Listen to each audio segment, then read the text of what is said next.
Hey everybody, it's Alex with Engineering Applied. In this video, I'll be giving you an in-depth overview of the Grip Snap tool, the Free Move tool, and the Free Rotate tool found in an Autodesk Inventor assembly file. If you want more easy to understand and practical content like this, made by an experienced engineer like myself, make sure you like this video, subscribe to the channel, and turn on notifications so you don't miss out on any helpful content like this in the future. If you're looking for a specific function, check the description for timestamps. And if you don't find what you're looking for in this video, check out the other videos in the Autodesk Inventor series playlist because I know you'll find exactly what you need there. Let's get started. Okay, everybody, so the first thing that we're gonna do is we're gonna pull in a base and cover for an electrical enclosure that we've been working on through several of these lessons. So the first thing that we wanna do is we wanna go to the top left-hand corner and click place. Now, if you're unfamiliar with the place commands, I encourage you to go watch that video first and then come back to this one, and I'll link that above. Now let's go ahead and bring in our base. So we're just going to double click on this base here. I'm going to rotate it about the X-axis to get it into a better orientation to act as a foundation for this assembly. And then I'm going to place it grounded at the origin. Okay. And the reason that we're doing this is because I want a nice solid base in this assembly that's not going to move around. We're going to move the cover for this enclosure, and I'll show you how to do that. But for all intents and purposes in this video, we want that base to remain stationary. Now let's go ahead and bring our cover in. So I'm going to click place once again, go to our cover, double click on that, and then let's just drop it somewhere over here. Okay, there we go. Now we're going to go into our marking menu by right clicking and then going to OK. And then now we're out of the place command. Now we're ready to start manipulating our yellow cover with the Free Move, Free Rotate, and the Grip Snap tools. Let's go ahead and start with the Free Move tool. This is really simple to use. Go up to your position section in your ribbon and click Free Move. Now, when we hover over the yellow cover, you'll notice it lights up green. The software is telling us that, hey, you're allowed to move this. We can actually move this part.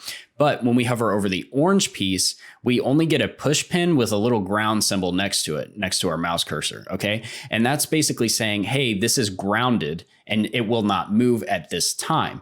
So that is why I placed that orange piece grounded at origin, because I don't want to be able to move this. I just want to move the cover around to match sort of up with this in the assembly for this tutorial. Now let's go ahead and hold left click over the yellow cover, and now we can move this part all around in 3D space. So you see it's translating in every which direction, okay? And while holding that left click, we can actually rotate the model, okay? And then we can continue to move it. And then when we're ready to drop it, we can just release that left click on our mouse, and there we go. Now we've moved our part in 3D space. One thing I'd like to point out here is that notice in the position section, Free Move is still selected. So we can actually continue using this tool as much as we want until we're satisfied with wherever we drop it. And then when we're ready to jump out of the tool, you can right click, go to your marking menu and either hit done or OK, or you can just hit the escape key on your keyboard. Now let's go ahead and take a look at the Free Rotate tool. So let's click on Free Rotate and then left click once on our part. You don't have to click and hold. Okay, now we get a crosshair that pops up around our part. There are two main functions with the Free Rotate command. The first one allows us to actually rotate the part within this circle or within this crosshair by clicking and dragging in any which direction that you need to rotate the part. So you can drag from top to bottom and that'll rotate it downwards. You can go in the opposite direction to rotate it the other way. And then you can go left and right, okay? So another thing you can do too is you can click and drag and then make small circles to the left and it'll rotate the part around to the right. And then vice versa, we can make small circles to the right and it rotates the part to the left. Another thing you can do is if you move the cursor outside of this crosshair, you'll notice it changes shape. So it goes to like a circle around a dot, okay? And when we click and drag and rotate, this rotates about a center axis that would be coming straight out of the computer screen. So imagine you have a line coming straight out of your part from the computer screen. That's what this part is rotating about. And so we can easily manipulate this part very quickly by getting it into a position that we want it to be in, and then we could go outside and then rotate it around that axis and so on and so forth. So we can sort of get like an isometric view here, how we had it in the beginning. Yeah, that looks pretty close. And you get the point. That's how you use the Free Rotate tool. Now let's go ahead and take a look at the Grip Snap tool. So that's found in the position section in the ribbon. And mine's actually moved to the main section. If you want to know how to do that, what you can do is, let's move this back to expanded. Okay, so yours might look like this. You can click the drop down to pull up that expanded menu and access Grip Snap. If you want to leave it like that, feel free to do so. If you want to move it to the main section, all you have to do is right click on it and then move to main panel. Now that we have our grip snap in the main panel of our position section, what we want to do is left click on that. And then we're going to start out with a series of face selections for the first selection. So how this is going to be structured is within this section, we're going to select the face first, and then we get a series of options if we select the face section as our first entry. And then we'll select an edge, a point, and a rounded feature like a fillet, or a circular feature or cylindrical feature like some of these on the bottom of this cover here. Okay, so that's how this section is going to be structured. Again, check the timestamps if you're looking for a specific use within those subsections. That way it can save you a little bit of time. Let's go ahead and select the front face on this cover, okay, or that plane. And we get this little pop-up menu that gives us several different options for moving this part. Our first option is free drag. Free drag allows us to freely move this part around and translate it in 3D space and snap it to various entities within our assembly. So we can snap this front plane that we selected to various other planes in our model. So we can snap it to these side planes here, and you'll see it snap sideways. We can snap it to this front one. And the nice thing about this tool is we can actually reverse the direction as well by hitting the up arrow on your keyboard. So you hover over your plane of interest, press the up arrow, and we can flip it around, and it works for, you know, all these different directions. Okay. And we can also snap that front plane to various entities like points within the model. So you can hover over a point. So let's say this end point on this little edge here, and you'll see we get this yellow square that pops up. That's just signifying a point in that location that we could select. And then once you find an entity that you want to snap this part to, just left click. Okay. And then you can also enter an offset value by typing in on your keyboard. Or if you're done with this, you can either hit enter, or you can go to your marking menu by right clicking and then going to continue. I personally like to click enter, so I'll do that. And then there we go. Now we've translated this part, and now our HUD or heads up display updates with our degrees of freedom. So again, here it says grip geometry on component work geometry. So that first section tells us what we need to do to use the tool.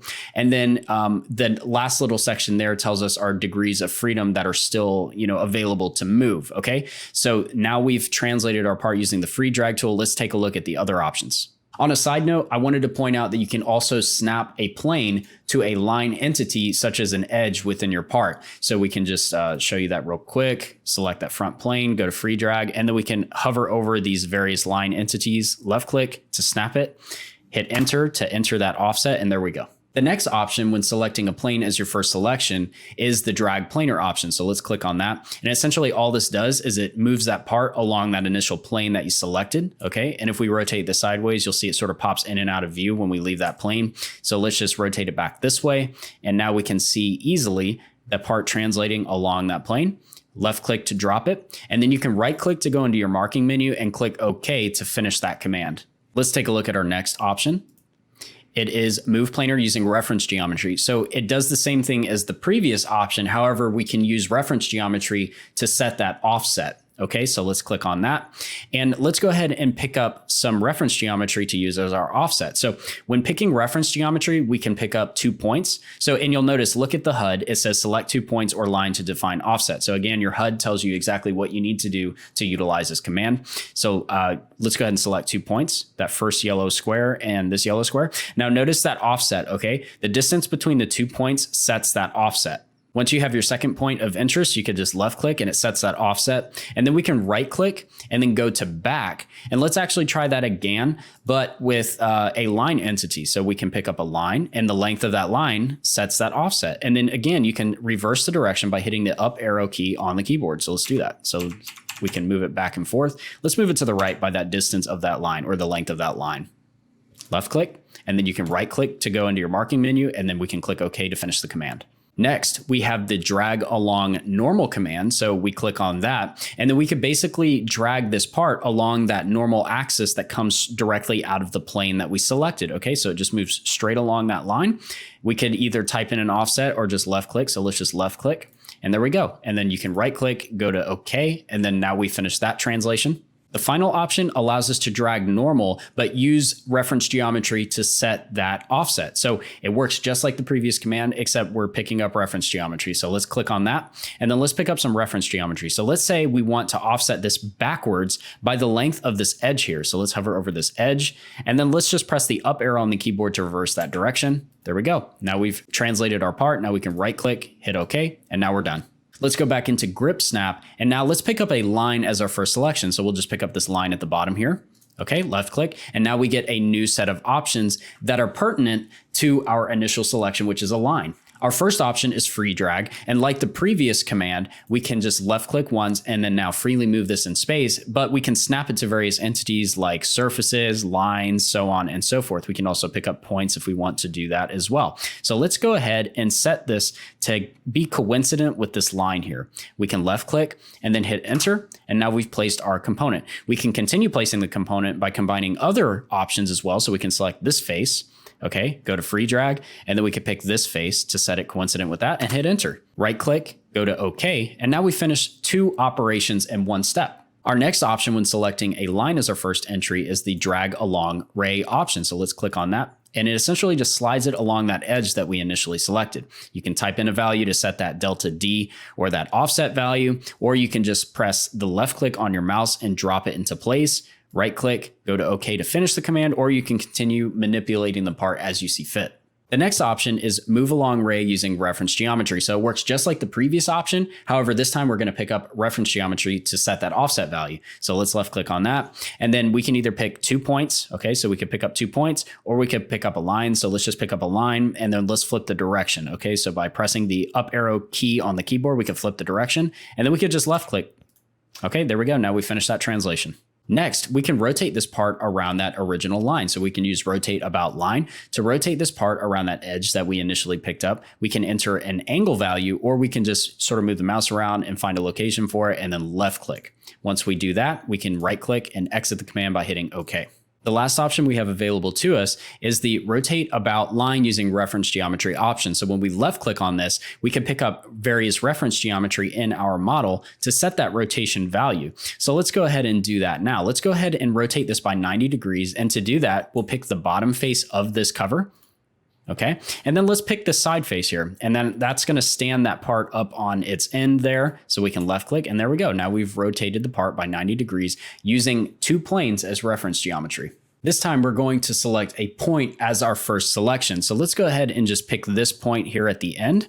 Okay, and then our first option is free drag. Free drag works just like the other options and the other commands. And when we left click on this, we can freely move the part around. We could pick up various other reference points in our other parts of our assembly. Okay, so we can pick up points, we could pick up lines or surfaces. Okay, so once you've made a selection that you're happy with, you can left click, set the offset value manually, or you can leave it as is and hit enter. Next, we have move point using reference geometry, and that essentially allows us to move this part based on that initial point selection using reference geometry in our assembly. So let's go ahead and just use a line entity here, left click, and there we go. Now we have our translation.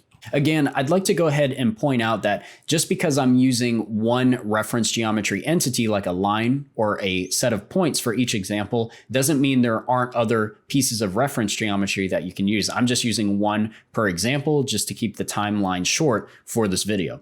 The next option allows us to rotate the part about a point. So we can click on that and freely rotate this part around that point. We can set an angle value, or we can just go ahead and left click to drop it where it is. And then we can exit the command or continue working as needed. The final option available to us when we pick a point for our initial selection is rotate about point using reference geometry. So when we use this, we can pick up 2 points. So let's pick this point here and this point here, and you'll see it tilts the part up by that distance or that angle that's created between the 2 points. So let's go ahead and drop it there by left clicking, and there we go. The next set of options comes from picking up either a rounded or circular entry, such as these mounting locations here in this cover. So you see when I hover over this circular face, we get this dashed line that appears through that axis, okay? So that axis is our initial selection for this next set of options. Let's go ahead and select that axis. And when we do so, we get a set of new options that revolve around that axis selection. So our first option is free drag. This works very similarly to the other commands, and we can move and drag this wherever and mate it up to various entities within our model. So let's go ahead and snap it to this mounting feature here. And that's where it's supposed to actually interface when these 2 pieces come together. So let's go ahead and hover over this, and you see we have our axis, but the cover is upside down. So let's go ahead and flip that around using the up arrow key. There we go. And then left click to freeze it in place. And then we can either set that offset or we can hit OK or enter rather, and we can continue manipulating this part. So we can move it up and down to get that lip to sit flush to the surface as intended, and so on and so forth. Next, we can drag this part along that axis using this next option, drag along axis. And you see it just moves vertically up and down along that axis that we initially selected. Go ahead and drop it, and there we go. Our next option is move along axis using reference geometry. So it works just like the previous option, except this time we're using reference geometry to set that offset. So left click on that. And then we need to select either 2 points or a line. So let's select this point here and this point here, and it's going to offset it downwards initially. We can flip that direction by pressing up on the keyboard if we want to do so. Left click, and then there we go. Let's go ahead and rotate this part around this axis by using rotate about axis. We can either move the mouse to rotate it, or we can enter an angle value into the keyboard. So let's go ahead and do that now. Let's enter a value of 270 degrees so that we can get it rotated left of the initial position, and then just hit enter, and there we go. The final option available to us when we select an axis as our first entity is rotate about axis using reference geometry. So like the previous option, we can rotate it about that axis, but this time we're going to use reference geometry for that rotation value. So left click, and then let's pick up a couple options here. So let's pick up 2 planes this time. So let's rotate this 90 degrees using this plane and this plane here. Now we've rotated 90 degrees using 2 separate planes. Now let's go ahead and talk about some of the keyboard modifiers that we can use with the Grip Snap tool. So the first one is the Shift key. So the Shift key has a couple of functions for us. So let me show you the first one here. So we'll go to Grip Snap, select this front plane, go to Free Drag, and let's hold our orientation while still manipulating the part. So let's say we want to rotate this part upwards 90 degrees like this, but we want to be able to keep it over in this area without it falling flat again. So what we can do is hold the Shift key once we have our orientation that we want. And then now I can move the part anywhere I want, and it stays in that upright orientation. And when I release it, it goes back to normal and it snaps to various entities within the assembly. The next keyboard modifier that utilizes the Shift key allows us to use a point as our initial selection, use free drag, and then hold that point along a line using the Shift key. So you hover over a line of interest, hold the Shift key, and now we can drag this anywhere we want while holding the Shift key, and it stays on that line. That point stays on that line. So notice how my mouse cursor is going up and down this way. It doesn't matter. Okay. And then once we found a spot that we want to freeze this part in, we can left click and then hit enter. Additionally, we can use the Control key to temporarily disable snapping when we're moving our part around. So let's go to Grip Snap. Okay. Select this front plane. Free drag. Now notice initially it's snapping to whatever I hover over. Now when I hold the Control key, it stays in its initial orientation and doesn't snap to anything. When you want to re-enable snapping, just release the Control key and everything goes back to normal. Now let's go ahead and discuss what happens when the Grip Snap tool violates constraints that we have already assigned in our assembly. So what I'm going to do first is I'm going to constrain this mounting feature to this one here. So we're going to go to constrain, okay, and then we're going to just use this mate option, and we're going to select this axis here. Okay, so we're going to select that axis, select this axis, and now they pop together. Okay, and now we're going to mate this bottom face to this top face. Okay, so we're going to just select that bottom face after we hit apply. Top face. Okay, there we go. And then the last constraint that we need is to mate this face to this face. So we'll select those 2 faces, make sure those are aligned with this option, and we're going to hit OK to finish that command and jump out. So now we have all of our constraints in place, and now we can go back and see what happens when we go to move this around and violate those constraints. We'll go into Grip Snap, and let's go ahead and select this front face once more. Free drag, and let's go ahead and snap it upright like this. So we're just going to move it completely out of the way from where it was initially. Left click, hit enter, and then we're going to right click and go to OK to finish that command. And now when I do that, our relationships management box pops up and it says, hey, you're violating these various constraints that you made. So we can either suppress the relationships or we can delete them altogether. So depending on your preference, in this particular case, you have those 2 options available to you. If you want to maintain those constraints rather than suppressing them or deleting them, you just want to go ahead and hit cancel and it'll return everything back to normal. Now, if you're interested in changing some of the options or settings within the Grip Snap tool itself, what you can do is you can left click on Grip Snap, right click, and then go to options. And then here we get our grip snap options menu that pops up, and you can toggle these on or off as you see fit. Our first option allows us to actually select grounded components or work geometry. So remember at the beginning of this lesson, I mentioned that this orange piece was grounded at the origin so that we could not select it. Well, when we enable this option and hit OK, we can actually select the part now, and then we can translate it about and actually move that in 3D space, even though it was originally grounded. The next option allows us to use temporary constraints when we're manipulating the part using the grip snap tool. So I'll show you what this looks like with it enabled, and then I'll show you what happens when we disable this option. So when we have the temporary constraints activated, this is what will happen. So let's go ahead and get this bottom lip flush with the top surface of this orange base. Left click, hit enter.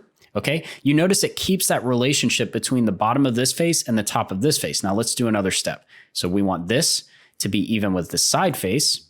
Hit enter, and you see how the faces are starting to turn green? Those are the temporary constraints being put down into place. So let's do this last one. So let's select this face, free drag, this front face, enter. And now we've held those relationships with all of those faces as we've done multiple steps in this move command. Now let's see what happens when we disable temporary constraints. We'll hit OK after we've unchecked that box. And let's do the same set of steps. So we'll select that bottom face, select this top face. OK, hit enter. And everything looks very similar like it did before. But now let's go to our second step. We're going to select this face, drag, and we move it to this face.